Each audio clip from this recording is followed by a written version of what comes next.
Well, new ways to find ways of funding funding security agencies and funding what will be addressing our security challenges. That's going to form part of the discussion we're having this morning. We have with us Honorable Sergius Ogun, who is a member Constitution Review Committee. He's representing Edo State in the committee, and he's also a member of the People's Democratic Party. And we also have with us Honorable Wale Raji, who is the Chairman House Committee on Health Service and also a member of the All Progressives Congress. Gentlemen, welcome to Sunrise Daily this morning. Good morning. Good morning. Thank you for having me. Thank you for coming. Well, insecurity has been on the front burner. The House of Representatives has been pretty concerned about the matter. You did say you're going to host a security summit, and now there is a definite date for it. Next week is what we're saying, but you know, it would seem ahead of that, you're already coming up with solutions, which is what we're now saying with this trust fund being mooted, so to speak. And then you can hear the suggestions of the military personnel. I think for a number of Nigerians, the first question will be, yes, we need to fund our military services, not just the military, the security agencies, the police, for instance, which you would seem has been relegated for a long time and have the primary duty of internal security, and perhaps all the other additional agencies we have created, such as the NSCDC, to also help in internal security matters. So yes, a trust fund might be welcome, but then there's a big issue of accountability, which the House of Representatives has tried to wade in on of recent, and it doesn't seem to have yielded satisfactory results. So how do we balance the call for more funding, even from the leadership of the House of Representatives, vis-a-vis the need for accountability? You want to go first, Honorable Ogun? Well, once again, thank you for having me. No doubt about the fact that not just the military, the security agencies will need to be funded. But you just hit the nail on the head there. There must be accountability.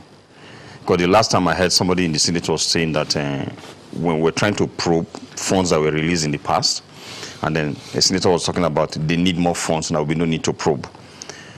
I heard in the news yesterday that they say on the average they will need $2 billion every year in the next 3 years. Now maybe because of what's happening today, maybe it's money we can squeeze and bring out. Private sector funding and the government funding. Maybe we can do that so that we can have peace in this country. It's only when you have peace in this country that investors can come in. People don't see that. We're only talking about how we can move around and do bits and bits. But with the kind of news emanating from this country every day, how many investors will want to come in here and invest? And with that money from investors, I mean, largely that's where we are today. We are talking about no money to share from APC and all. But if you have investors coming and investing their money, they are paying tax and all that, there will be enough money in the economy. So for any money given, whether it's the military, whether it's any security agency, there must be account. They should account for every dime received. And it just doesn't end with the security agencies. Every facet of this our economy.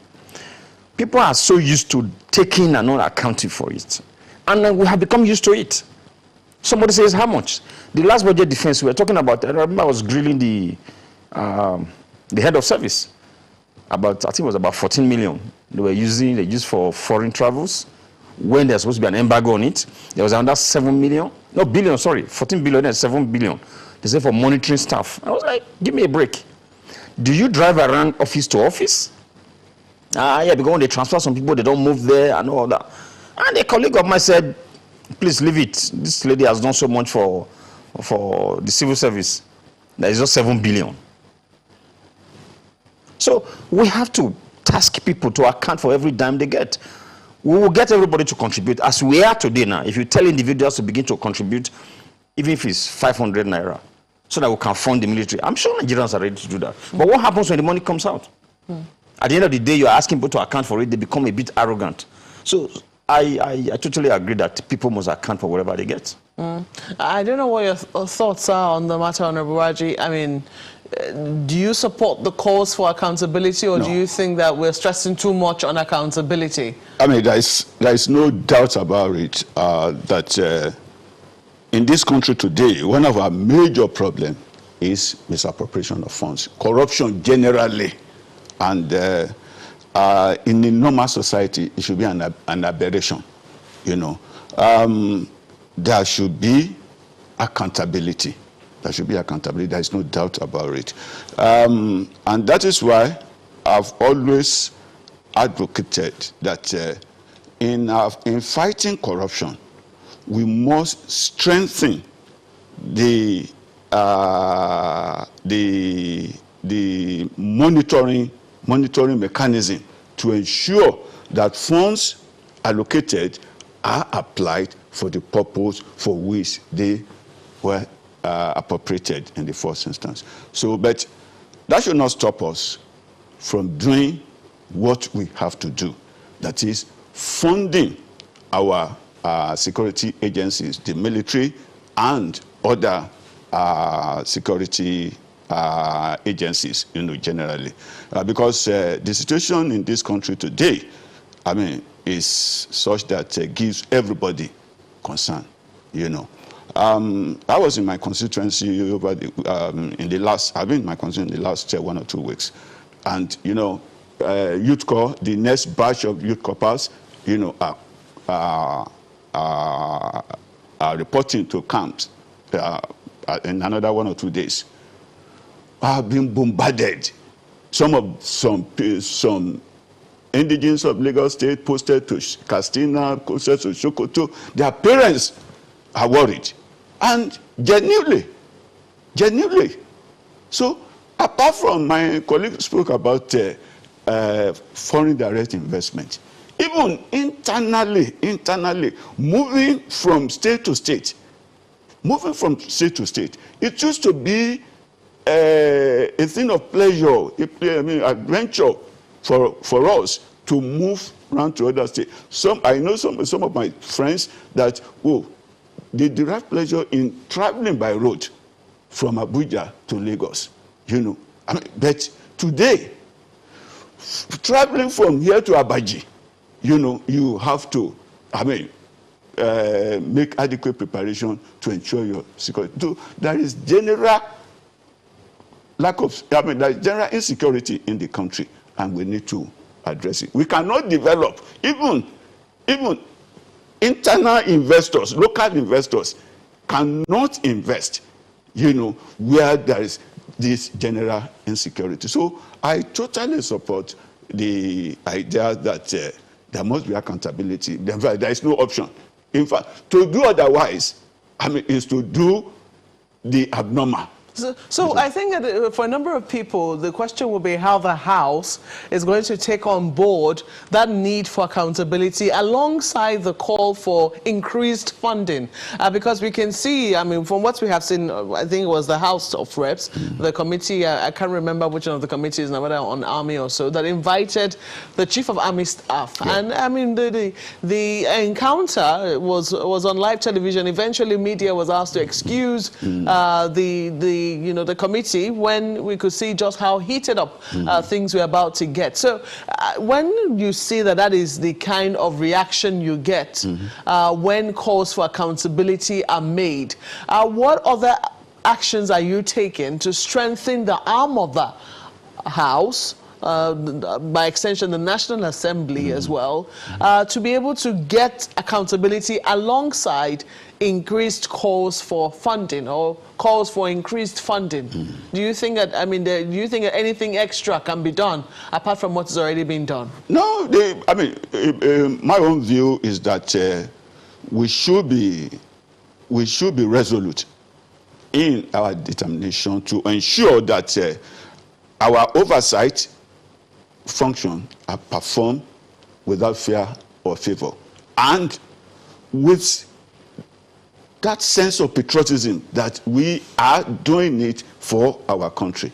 And also, I know that the Committee on Public Accounts has been doing a good job in that regard, and I'm sure that what you saw on the television with respect to the Committee on Army or what have you, naturally, when you take people on on such matters. They attempt to intimidate or blackmail, but we will not succumb to such blackmail. And I'm sure that the leadership of the National Assembly, and particularly the House of Representatives, is ready to back any committee that is embarking on such oversight. Maybe there'll be ways for us to entrench transparency, because I'm sure, excuse me, in the mind of the average Nigerians, where you see news that former service chiefs have been arrested or are being probed for humongous sums of money, and at the same time you continue to see that the military is underfunded, or we need to increase funding. I'm sure they're asking, how can we reconcile these two? If at the end of the day, or how do we ensure, how do we know that the monies that are being provided for is really going towards this war? I mean, we've seen all sorts of scandalous stories of our military men deserting the war front, or complaining of not having the right equipment or not getting their pay as and when due. There's some stories that we shouldn't hear of our military. I think it's our attitude to government money, government funding. The section 30 and 50 of the Fiscal Responsibility Act 2007 clearly states how there should be reporting on money disbursed quarterly, but who's really following that? In the private sector, they follow the money. Why should we not follow the money in government? I know of one of the IOCs. They sent a lady to head the place. She came from France, so it looks like I'm almost giving away the identity of the company now. She came and cleaned up the place. How did she do that? She discovered that most of the contractors were the staff. People working in the company became the contractors. And in their rule book is a conflict of interest to even take a gift from a contractor. But you now became the contractor, contracting for yourself, so to speak. How did she get that? Went to CSC, got the names of the companies working for them, and checked. The people were even so bold. There are some of them, their names, their children, wives were on there. And she cleaned up the whole place. You either leave, or you resign, or you are sacked. And she sacked most of them. But at the end of the day, they protested. She had to leave the country. But she cleaned up the whole place. But we don't do that in government. Like the private sector, nobody invests their money, and then they allow people to sit down there and embezzle the money. Yeah, you can steal money for a while, but they have a self-cleansing system because it was set up to make profit. But in the government sector, you don't have that. So I think, now I'm preaching to myself. We're preaching to ourselves. We need to do that more. But the challenge is when you start grilling these people, there's this conclusion from general public that, what is it?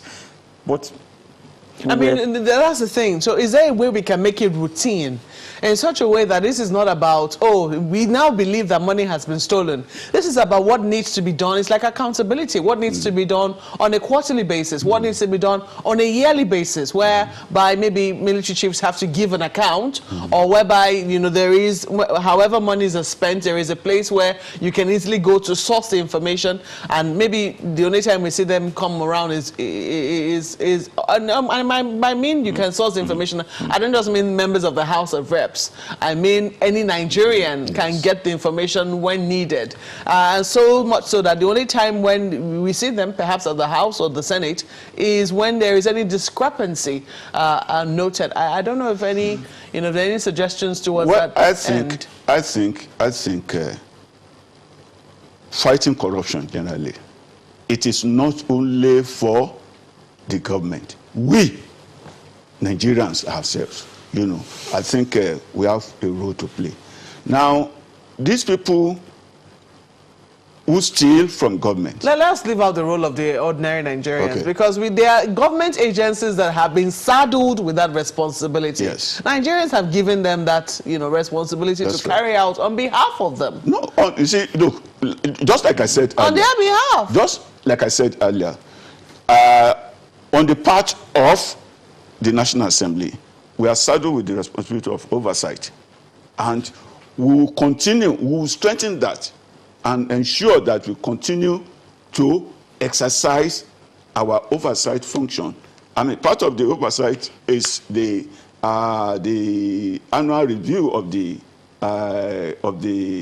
Auditor General's report by the Committee on Public Accounts. And if you have been following the activities of that committee, a lot of revelations, have been made and reported, to the appropriate quarters. But I think I agree with you. We still need to do more, and I'm sure that we need to rededicate ourselves to ensuring that we follow up on this and ensure that strict accountability, money appropriated, is used for the purpose for which it is appropriated. Well, let's talk about, let's talk about the matters which are on the front. I mean, we're still talking about insecurity. I mean, insecurity, whether or not we like it, is very, very related to accountability. But in recent times, we have seen a number of meetings and declarations to boot. Last week, we saw that of the southern governors.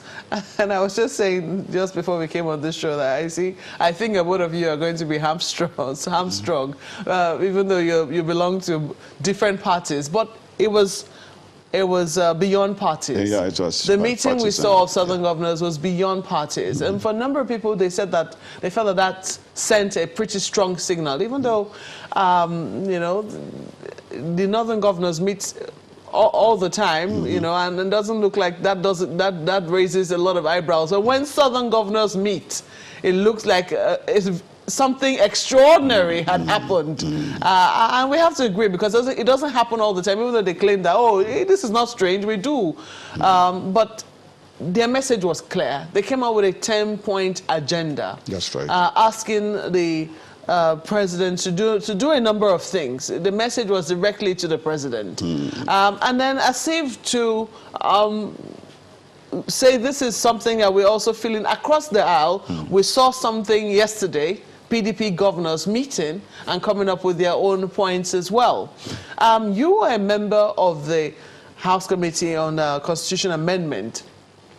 I do not know whether you're taking note of these meetings and how you think that they're going to be factoring it into the amendment that's going to take place as we progress in this in the 9th Assembly.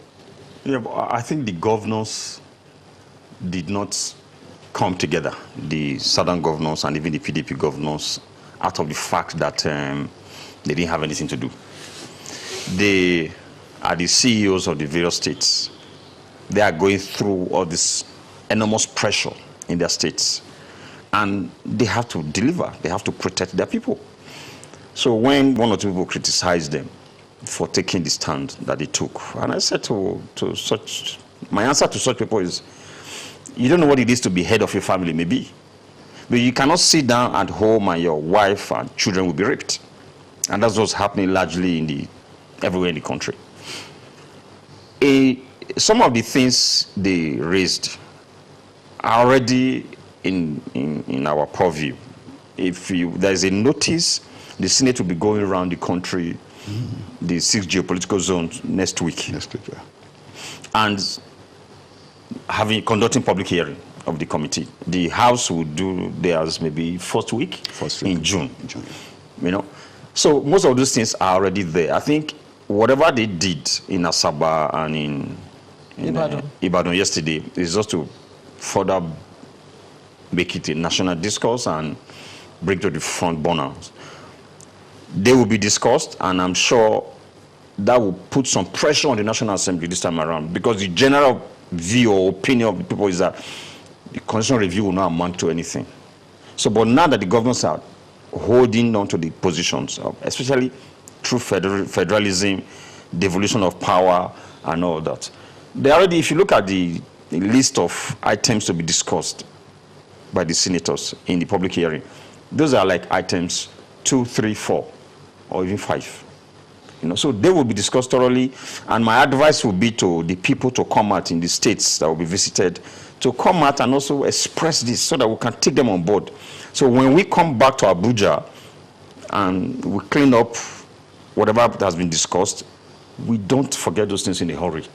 Although we also know that the governors still have a huge role to play, because whatever we do here will go back to the states, the state assemblies, and then hopefully, I'm sure this time around we'll get it right. I don't know. What are your thoughts on this, on the meetings that have happened so far? Well, I think, to me, I want to comment them. There was nothing unusual about it. And one thing that is heartwarming, the first point in their something was to express their commitment to the unity of this country. And that's it's an indication that it wasn't a gang up against any section of the country. And the fact that it was not a partisan thing, all the parties, all the states, were represented. And so I will comment them. And what were the items, what are the issues that they discussed? The resolution, calling for state police, that has always been there. And is part of what the Constitutional Review Committee of the the committees of the National Assembly, both at the Senate and the House of Reps, part of the items being looked into. We're also talking about restructuring. Well, that's an issue that has become a sing-song in the country. But I know that everybody is concerned about the fact that the exclusive legislative list in the Constitution is too loaded. We need to devolve powers to the states, to really reflect true federalism. And they also spoke about fiscal federalism. Although they were requesting for a review of the revenue allocation to put more money at the state level. But rather, I would rather say that rather we're limiting ourselves to reviewing the revenue allocation. I think that we should amend the Constitution such that the states, each state, will have control over its resources, and pay royalty or taxes to the federal government. Because the Apapa gridlock is one of the issues they mentioned. Revenue is generated from the operation of the ports. Lagos State bears the brunt of the operations at the port, but the money goes to Abuja.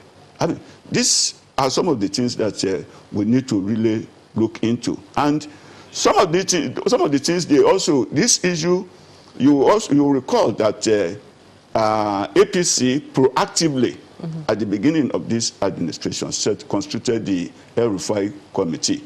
Now, I think there are about 10 items. Honorable, I'm going to ask you to hold your thoughts because, there are huge questions as to what happened to that committee report. And it's very interesting that Honorable Ogun says that, a lot of people already said that nothing is going to come out of it. I'm glad that you're already getting such feedback and you'll, be explaining how you intend to, prove the naysayers wrong when we come back from this break. Please stay with us. Honorable Sir Just Ogun, member Constitution Review Committee, and Honorable Wale Raji, who is the chairman House Committee on House Service, they're still with us here in the studio. Gentlemen, first and foremost, I'd like to, continue with you, Honorable Ogun, when you talk about the fact that people already think that nothing much will come out of this Constitution review. In fact, there are those who say that for us to be able to make progress, the changes that we need to make need to be done outside of the National Assembly. And perhaps they have good reason to say so, because it's not the first time we are doing Constitution review, but it would seem that very little in terms of significant change has come by the way of a Constitution review committees. Yeah, I think the challenge has been, after all this process, Either the president will not assent to it or something. I think that has been the challenge. But a lot of water has gone under the bridge since the last one. I strongly believe this time around something will happen. Why do you believe that? What are the signs you see that you think will make it significantly different this time around? We are no longer where we used to be. So the Bible says the wicked runneth when no man pursueth. When we were growing up, we used to have dwarf fence. But these days, you even need a 100-foot ladder to climb most fences. So what am I saying? The security situation has so deteriorated in this country now that is not an issue of let's leave this to the National Assembly. Yeah, Section 9(1) of the Constitution gives the National Assembly powers to review the Constitution and amend it. We would do that. I agree a lot will come from our side. That's what the governors are doing that. If you look now, we have so many, like even the Delta State governor was a senator. The Bayelsa State governor also was a senator. So they know the workings of the National Assembly. So whatever they are doing now, they're going to push to the National Assembly and then begin to talk to us to do something about it. While they're also talking to their colleagues to work with their state houses of assembly to do something about it. But the important thing here is, whatever is coming from our side, like my brother here just mentioned, the APC committee, the Constitutional Review Committee of True Federation Committee, sent a report in 2018 before the 2019 election.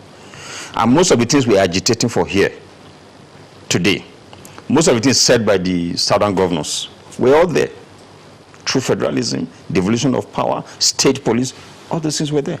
They have been there for a very long time. But this is even the recommendation by the committee set up by the party, headed by a governor, Governor Erufai, and it was sent to the government. The same government that set it up, they sent it to them. It was there before the 2019 election, and nothing's been done about it. I would have thought, maybe after the election was done and dusted, we'll come back. That would be the first thing they will attack, maybe 2019. Nothing has happened. So some of those things are even in the Constitutional Review right now. So I will assume that this is the time for Nigerians to task them, to tell the APC, if you are serious with this recommendation, make sure all the APC states support this. Because it's not enough for us to come to the floor of the House that day to vote, because it's electronic voting, so we should know how people from the states voted. And I will urge the leadership of the National Assembly to show our vote to the whole world. So I will know clearly how people voted. Yes. Well, I think the situation today is different from the past. And everybody is worried. There is general insecurity.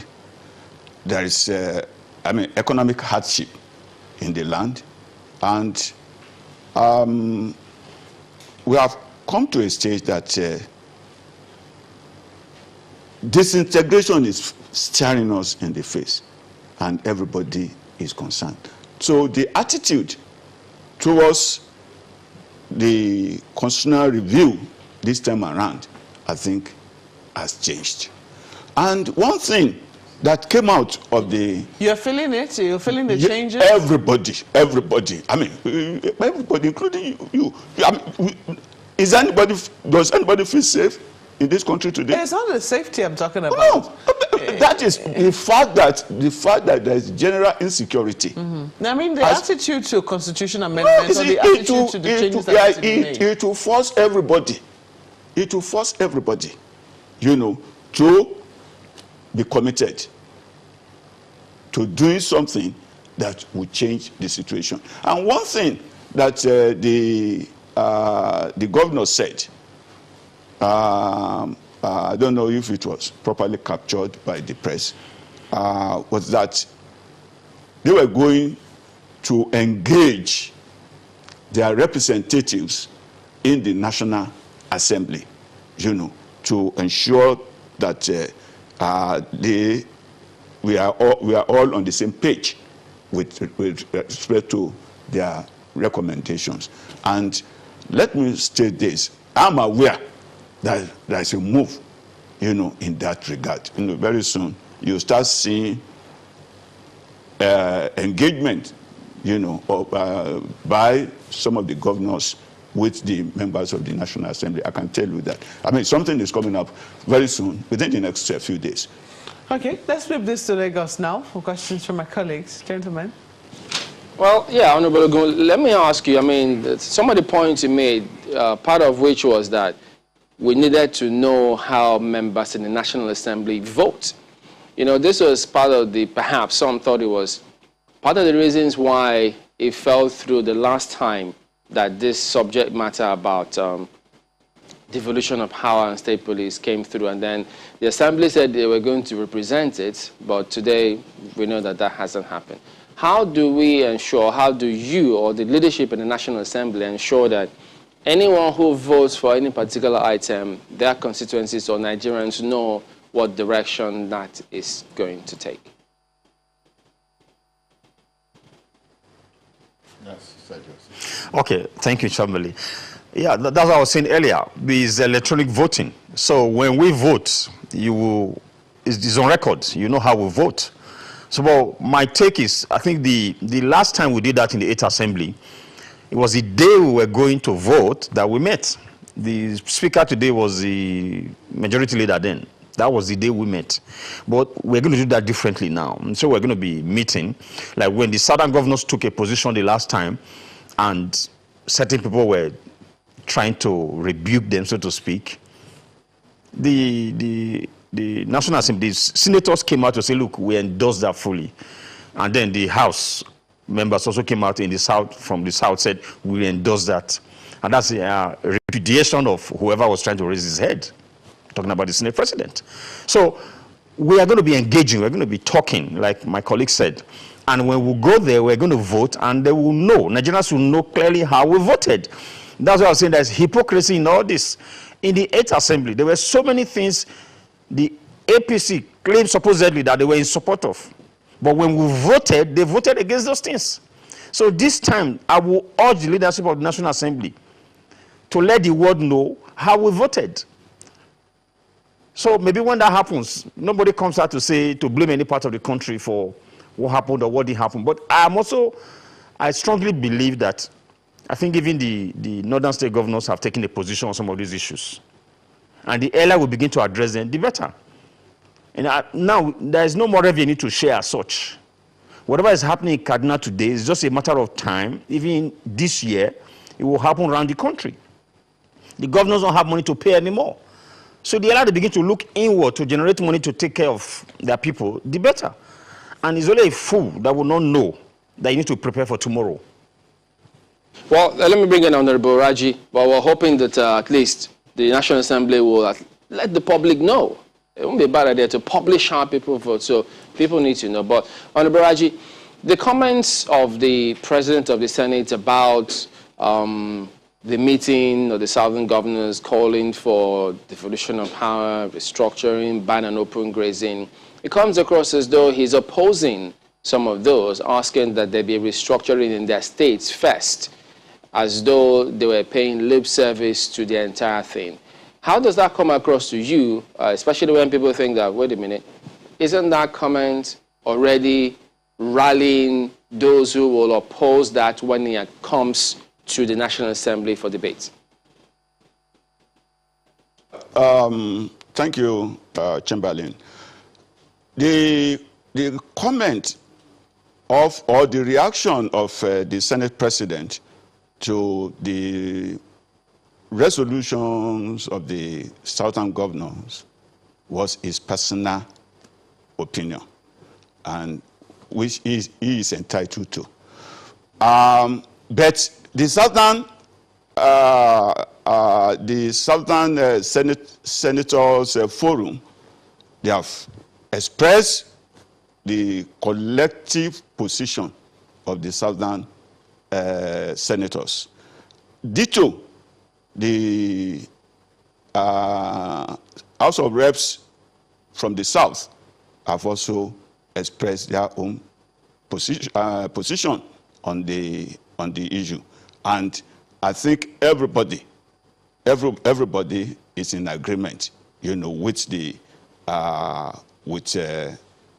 resolutions of the the southern governors. But let me also say, probably what's without necessarily endorsing all that he said, he probably was advising that some of these things like marginalization and all what have you, that there are some areas in the, that also affect the states, that, reflection of the, federal character in appointments and all what have you. So, there are one or two things that the states can also do to ensure that in their own states, they ensure that they reflect the diversity in their various states. And also probably in the issue of revenue generation, they need to also, there are one or two things that they can also do, to improve revenue generation in their states. So, but, however, the Senate President expressed his personal opinion, and which he is entitled to. Well, Honorable Ogun, let me ask you this. You've spoken largely about so many things this morning, but the one that interests me and it really does concern me is something about the local government administration. Not a few people have complained about how governors are currently handling that, and the propositions that have been made to make the funds first line charge and all of that, and how that rather than the state houses of assembly taking charge concerning local government administration, it is the executive in the states that we see that seem to be more frontal about it. Many of them have, if not all of them, have ministries in charge of local government administration. And one wonders, how is this likely to play out, when we begin these conversations across Nigeria about constitution review? Well, there has been a lot of motions on that on the floor of the House. But if I go back to the APC True Federalism recommendation, they stated there clearly that the local government should be the baby of the state government because they will be in a better position to plan and manage them. And I am in agreement to a large extent. When people concern themselves with how the state will run, it shouldn't be an issue at all. Like I mentioned earlier, if we know how much the state is generating, from the state we will follow the money. But the challenge has been the center. There's too much power in the center. Like the Senate president that's from Yobe, when he's talking the state governors should go and restructure their states, how will he know that my governor in Edo State is not restructuring the state? That's what's going on right now in Edo State. Maybe to some extent in Lagos State. How will he know? Why is that his business? You are the Senate president and the so-called number 3 person in the country. So you are in Abuja. Abuja is big. The money comes to Abuja. You don't know what is happening in my village, Uboha. You are in Abuja here planning for my village. So the states are in a better position to manage the local governments. The fear that the state will not manage it well is neither here nor there. Because we, those from the states, are able to task the governor. In the last election, the governor of Edo State went around to every ward. I mean every ward in the state. And he took notes of what they want him to do in his second term. So why would you tell such a man that you have a local government chairman or you have councillors that will not know what they are doing? And he will sit down. We will not even allow him to do that. So I think for once we should allow like I said, it's even in the recommendation by the APC. And I expect that they will bring that as a party to the Constitutional Review Committee to say, look, this is what we want for our country. And then we'll drive it from there. And like the answer to Chamberlain earlier, this will also show our votes. We're going to vote, but after that vote, let the world know how the parties voted, how the individuals voted, how the constituents were represented through this vote. Honorable, so I do not have any fear about having local government to run. Yeah, are you saying in effect that are you suggesting that the local government tier of the federation be removed? That we should only have a 2-tier federation as opposed to a 3-tier federation? Not at all. The local government should remain, but should be managed by the states. Even that's what is happening right now. I'm sure my colleague is going to speak about what's happening in Lagos. But that's what's happening right now. Like you mentioned something about having the states having local government, commissioner for local government and all. It's just for monitoring. Because people have said in the past that don't give too much money to local government. They will just waste the money. That's not correct. If I know my local government chairman gets subvention or money from the federal government, gets 100 million every month, I will ask questions. I will ask questions because the last time, I can even tell you 2 months ago, or 3 months ago, yeah, about 2 months ago, when we met with our governor, that was when they mentioned the issue of printing money. He was actually speaking to stakeholders in the state to say, look, this is where we are with revenue in the state, and even coming from federal. So we need to look inward, you know. And part of what he said about the local government not even performing and how they have trained I think before the local government chairman left, that was a training for them. So when I left that meeting, I ran into my former local government chairman, and I asked him. The governor said that he doesn't take money that comes to the local government. Is that true? And he said to me, yeah, it's true. But I said, how come people were not working? He said the revenue that was not coming compared to the people there before them, the predecessors, was more. Now they're getting little or nothing. You know? So we will follow the money. So the issue of the local government chairman getting money and spending it on themselves will not arise here. If we know how much money is going to the local government, everybody will show interest. If not everybody, at least the local government, the leaders in local government will show interest. We will task them to perform. So it's not enough to say that, no, don't allow the state to have control over the local government because they will mismanage it. Okay, but in the federal right now, they are mismanaging everything. And what are we doing about it? All right, Honorable Raji, I don't know, you may want to add to that one as well, but the question I would like to ask you is about this whole devolution of powers thing, or especially talking about restructuring the list, the concurrent list, the executive list, and the rest of them. And quite a number of things are listed in that, even from the APC True Federalism review that was done and submitted in 2018 that Honorable Ogun mentioned the other time. One wonders if it has taken this long, to even give a thought to the resolution of the APC in government. What are the hopes then for this exercise that we are embarking on this constitution review? Thank you very much, Ayo. Now, first to react to the comment of my colleague. In the 8th Assembly, we were both in the 8th Assembly, and the voting, that was the first time we tried the electronic voting.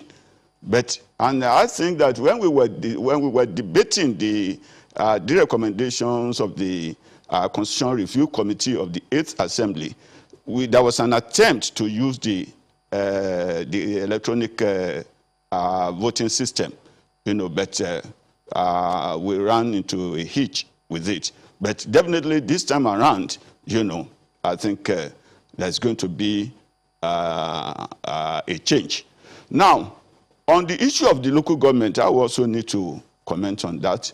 I believe that if you want to run a federal system of government, let's run a true federalism. There are, under a federal system of government, there are the states are the federating units. So I think it's an aberration, for funds to be allocated to states. To local governments, in the federal system of government. So the local government administration should be the responsibility of the states. The creation and finances and management of local governments should be the something. So that each state can create local government based on the peculiarities of such state. So that's my take on that. You know, and as for the recommendations of, devolution of power, yes, don't let us, my friend was talking about the recommendation, APC recommendation not being implemented and all what have you.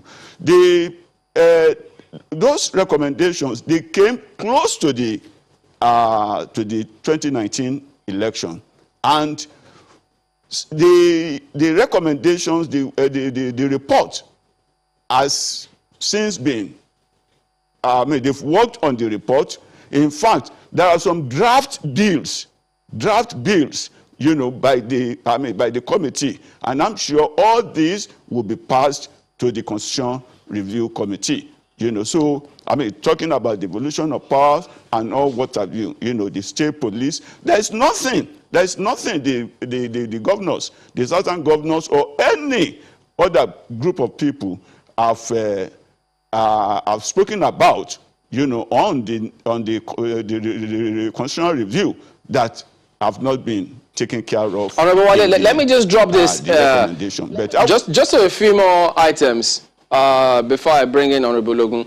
Let me ask you, you made reference to the Apapa gridlock, the port operation, and how Lagos is bearing the brunt at the moment. What is your impression? Because both, in fact, even the recent confab that they had, the option or the question of resource control appears to be the Achilles heel almost all the time. What's your impression of what needs to be done about that when this competition starts? My own position is there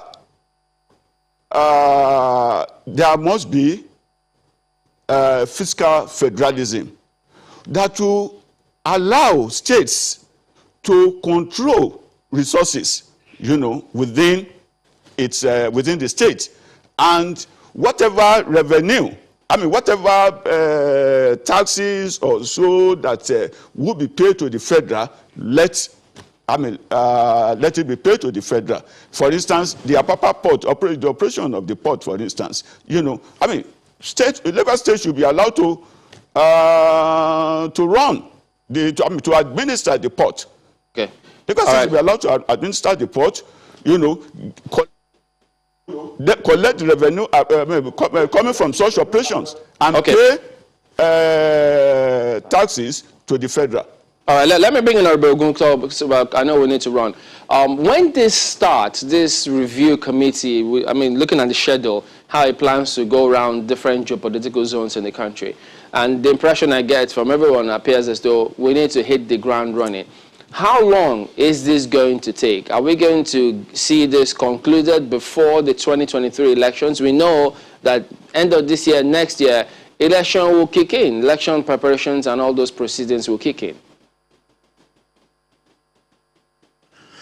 Yeah, in our last meeting, the chairman of the House, who is the deputy speaker, that of the House of Rep, on the ad hoc committee on constitutional review, said clearly that is our hope and belief that it will be sent to the president before the end of the year. That's why we're embarking on this now. The Senate will go out next week. The week after, the House of Rep will go out around the 6 geopolitical zones. And we strongly believe that by the time we come back, hopefully maybe we'll proceed on our annual recess, and as we come back, it will be ready. It will be ready to be transmitted to the president. So it should not be for Nigerians to pressure the president to assent to it. But I also think the southern governors and the PDP governors are coming out in good time to put this in our conscience, you know, so that we'll begin to talk about it. The National Assembly members are aware, the constituents are aware, and if we all begin to discuss this, and we agreed now that the world should know how we vote on it, so that nobody comes back to say, okay, well, we believe in this. You are saying one thing and doing another thing entirely. We need to drop that. So I believe that's what we strongly believe that this time around, something good will come out of it. Like my colleague here said, a whole lot has happened lately. Yeah. And it's not the Nigeria of 8th Assembly that we have today. That's right. It's not even Nigeria of last year that we have today. That's right. You know, he can attest to the fact that our phone are switched off now, but by the time you turn it on, you probably have received how many text messages from people needing help here and there. It's always been like that, but in the last few months, it's been something else. So if you don't do something, we might just not even have a nation anymore. Well, I'm sure eventually we'll see what eventually will come out of it. Only time can tell that whether things have changed enough for us to see significant changes. But when you say that the governor should be left alone to manage the state, and when you look at the elections and the kind of results we see for local government elections, there will be huge question marks as to whether or not the governors too have also come to equity with clean hands. So let us see how the conversation eventually proceeds. I know it's going to be on for a while, but we have to thank you, gentlemen, for coming on Sunrise Today this morning. Honorable Sergio Ogun is a member, Constitution Review Committee. He's representing Edo State on that committee, and is also a member of the PDP. And we also had Honorable Wale Raji with us, who's the Chairman House Committee on House Service and a member of the All Progressives Congress. From Ekpe, Lagos State. He has to emphasize that, yes, he's representing Lagos as well. Thank you so much for coming on Sunrise Today this morning. Thank you. Thank you.